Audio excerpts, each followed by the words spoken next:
श्री कृष्ण कहते हैं कि आप दुनिया में उलझकर अपने सपने भूल जाते हैं और दुनिया आपको परेशान करेगी। आपसे कहेगी कि तू कुछ नहीं कर पाएगा, आपको गिराने की कोशिश करेगी, आपसे चलेगी, आपको भटकाने की कोशिश करेगी। आपके एक बार की छोटी सी असफलता को बहुत बड़ा बना के आपको चिढ़ाएगी। आप उन पर ध्यान दोगे तो आप कुछ नहीं कर पाओगे। उन्हें नज़रअंदाज करना सीखो और खुद पर विश्वास करना सीखो। आपकी मेहनत किसी ना किसी जगह जरूर दिखेगी, बस आप थोड़ा सा सब्र रखो। आप खुद पर विश्वास रखोगे तो आप खुद उम्मीदों पर तो खड़े उतरोगे ही, बल्कि आप उनसे भी बेहतर कर दिखाओगे। और अभी तक आपके जीवन में दुनिया का प्रेशर नहीं आया तो आप अभी सफलता के रास्ते पर हो ही नहीं। आपके सामने जीवन में एक ना एक बार वो दिन अवश्य आएगा जब सारी दुनिया आपके खिलाफ हो जाएगी। आप तो बस अकेले में ही अपनी ज़िंदगी और मेहनत की जंग लड़ते रहना। इस दौर में बहुत ही कम लोग कुछ सीख पाते हैं। हमें वो दिन नहीं आने देना है, चाहे किसी भी हद तक जाना पड़ जाए। इसलिए आपको सारी हदें पार करके आगे बढ़ना है। आपकी जो भी खराब आदतें हैं, सारी आदतों को छोड़ना है और आपको अच्छी आदतें अपनानी ही होगी। आप कहीं से भी कुछ भी चीज़ सीखें तो आप उसे एक बार अपना कर जरूर देखो। ज़्यादा नहीं, सिर्फ 10 दिन तो करो। श्री कृष्ण कहते हैं लाखों विद्यार्थियों की ये बुरी चीज़ है कि उन्हें ज्ञान फालतू का लगता है और कुछ लोगों को अच्छा लगता है तो उन्हें अपनाना नहीं है। विद्यार्थियों को सफलता के रास्ते पर दिन कुछ नया करते रहना बहुत जरूरी है और धीरे धीरे खुद को बदलना जरूरी है, पर बहुत लोग उसे नज़रअंदाज करते हैं और एक समय के बाद सपनों को भूल के इसी ज़िंदगी में उलझ जाते हैं। आप स्कूल जाते हो, कहते हो स्कूल में पढ़ाई नहीं होती। मुख्य कारण तो ये है कि आपको पढ़ना ही नहीं। स्कूल में तो पढ़ाई बराबर हो रही है, पर बहाने ही हमें सफलता से रोकते हैं। इसलिए बहाने बनाना बंद करो। आपकी सफलता के बीच में जो कुछ भी है उसे तोड़ मरोड़ डालो। उसे जैसे भी हो जल्दी छोड़ो। घर की प्रॉब्लम है, घर की जिम्मेदारी है, पढ़ने के इरादे से बाहर चले जाओ, वहाँ मेहनत करो। आपके रास्ते में जो भी समस्या है उसका समाधान जल्दी ही ढूंढो, क्योंकि आपके ही समाधान आपकी आने वाली ज़िंदगी बदल कर रख देगा। फैसला आप करेंगे, आपके फैसले पर ही दुनिया टिकी है। दुनिया का क्या है, आज आपके खिलाफ है, लेकिन जब आपको सफलता मिल जाएगी तो सारी दुनिया आपके साथ हो जाएगी। दुनिया हमेशा अपने फैसले बदलते रहेगी। सिर्फ ये याद रखना है कहीं आपके माता पिता का एक फैसला आपको कुछ ना कर पाने की वजह ना दे दे। इसलिए आज अपने समय को बिल्कुल बर्बाद मत करो। कल समय भी आपका होगा, दिन भी आपका होगा। सिर्फ बस आज मेहनत कर लीजिए, कल सारी मुश्किलों का समाधान आपके पास होगा। आज आपको जितना रास्ता दिख रहा है उतना आप पहले तय कीजिए, उसके आगे का रास्ता वहाँ पहुँचने के बाद दिख जाएगा। खुद से जीतो कि तुम अपने खुद को जीने का तरीका ही बदल डालो। आज तुम करोगे तो कल तुम्हें ही फायदा होगा। श्री कृष्ण ने कहा था सफलता एक अविचल आदर्श है जिसका पाठ आपको विफलता से सीखना होगा। यदि आप गिरते हैं तो उठें, यदि आप हारते हैं तो जीतें। अपनी गलतियों को एक मौका समझें और उनसे सीखें। आपकी असफलताओं में भी आपके बड़े सपने छिपे होते हैं। अपनी विफलताओं को मतलब से भरें और आगे बढ़ने के लिए एक नया उद्देश्य तय करें। जीवन आपको चुनौतियों से नहीं बल्कि आपके प्रतिस्पर्धी से मुकाबला करने का मौका देता है। एक सफल विद्यार्थी की पहचान यह नहीं है कि वह कितना अच्छा अंक प्राप्त करता है, बल्कि यह है कि वह किसी से कम नहीं है। आपका सबसे बड़ा प्रतियोगी आप ही होंगे। आप अपने आप से मुकाबला करें और स्वयं के आगे निरंतर सुधार का मार्ग चुनें। आपकी सफलता का एक और महत्वपूर्ण अंग आत्मविश्वास है। आपको खुद में विश्वास होना चाहिए कि आप किसी भी लक्ष्य को प्राप्त कर सकते हैं।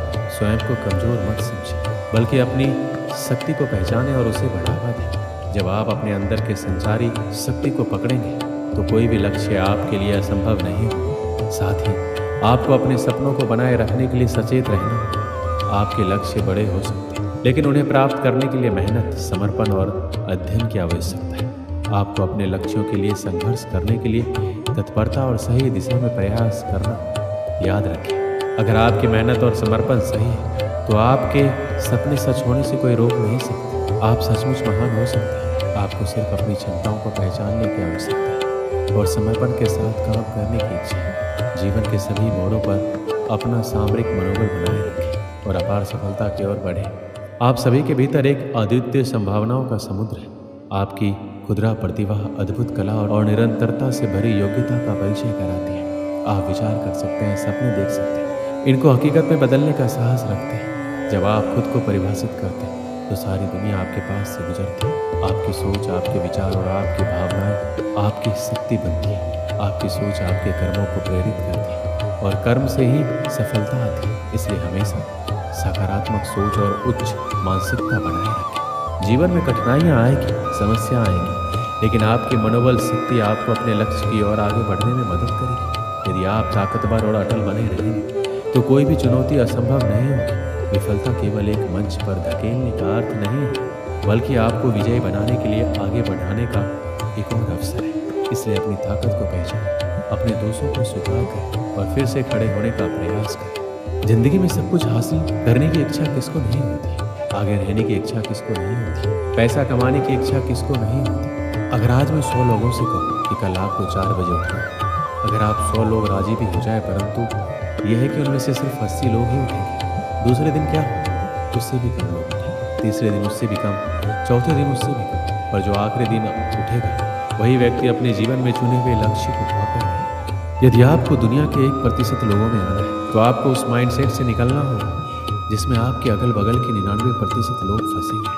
जिस व्यक्ति ने ठान लिया है इस काम को करना है तो करना, चाहे हासिल कर पाऊँ या ना कर पाऊँ, लेकिन जिस काम में मैं इतने दिनों से लगा हूँ, जो टारगेट लेकर मैं बैठा, उस टारगेट के इरादे को घुटने टेकने नहीं दूँगा। और जिनके इरादे घुटने नहीं टेकते वही लोग अपनी ज़िंदगी में सफलता हासिल कर पाते हैं। तो उठिए और अपना एक मजबूत इरादा बनाइए और अपनी ज़िंदगी को अपनी सफलता की ओर बढ़ाइए। एक गाँव में एक आलसी आदमी रहता था। वह कुछ काम धाम नहीं करता, बस दिन भर निठल्ला बैठकर सोचता रहता था किसी तरह कुछ खाने को मिल जाए। एक दिन वह यूं ही घूमते घूमते आम के बाग में पहुंच गया। वहाँ रसीले आमों से लदे कई पेड़ थे। रसीले आम देखकर उसके मुंह में पानी आ गया और आम तोड़ने एक पेड़ पर चढ़ गया। लेकिन जैसे ही वह पेड़ पर चढ़ा, बाग का मालिक वहाँ पहुंचा। बाग के मालिक को देखकर आलसी आदमी डर गया और जैसे तैसे पेड़ से उतरकर वहाँ से भाग खड़ा हुआ। भागते भागते वह गाँव के बाहर स्थित जंगल में जा पहुंचा। वह बुरी तरह से थक गया था, इसलिए एक पेड़ के नीचे बैठकर सुस्ताने लगा। तभी उसकी नज़र एक लोमड़ी पर पड़ी। उस लोमड़ी की एक टांग टूटी हुई थी, वह लंगड़ा कर चल रही थी। लोमड़ी को देख आलसी आदमी सोचने लगा कि ऐसी हालात में भी इस जंगली जानवरों से भरे जंगल में ये लोमड़ी कैसे बच गई, इसका अब तक शिकार कैसे नहीं हुआ। जिज्ञासा में वह एक पेड़ पर चढ़ गया। वहाँ बैठकर देखने लगा कि इस लोमड़ी के साथ आगे क्या होगा। कुछ ही पल बीते थे, पूरा जंगल शेर की दहाड़ से गूंज उठा, जिसे सुनकर सारे जानवर इधर उधर भागने लगे। लेकिन लोमड़ी अपनी टूटी टांग के साथ भाग नहीं सकती थी, वह वहीं खड़ी रही। शेर लोमड़ी के पास आने लगा। आलसी आदमी ने सोचा कि अब शेर लोमड़ी को मार कर खा जाएगा, लेकिन आगे जो हुआ वो कुछ अजीब था। शेर लोमड़ी के पास पहुंचकर खड़ा हुआ। उसके मुंह में मांस का एक टुकड़ा था जिसे उसने लोमड़ी के सामने गिरा दिया। लोमड़ी बड़े आसानी से मांस के उस टुकड़े को खाने लगी। थोड़ी देर बाद शेर वहाँ से चला गया। यह घटना देखकर आलसी आदमी सोचने लगा, भगवान सच में सर्वे सर्वा है। उसने धरती के समस्त प्राणियों के लिए, चाहे वो जानवर हो या इंसान, खाने पीने का प्रबंध कर रखा है। वो अपने घर लौट आया।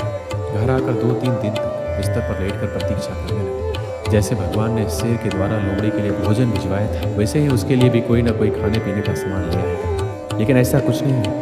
भूख से उसकी हालात खराब होने लगी। आखिरकार उसे घर से बाहर निकलना ही पड़ा। घर के बाहर उसे एक पेड़ के नीचे बैठे हुए बाबा दिखाई पड़े।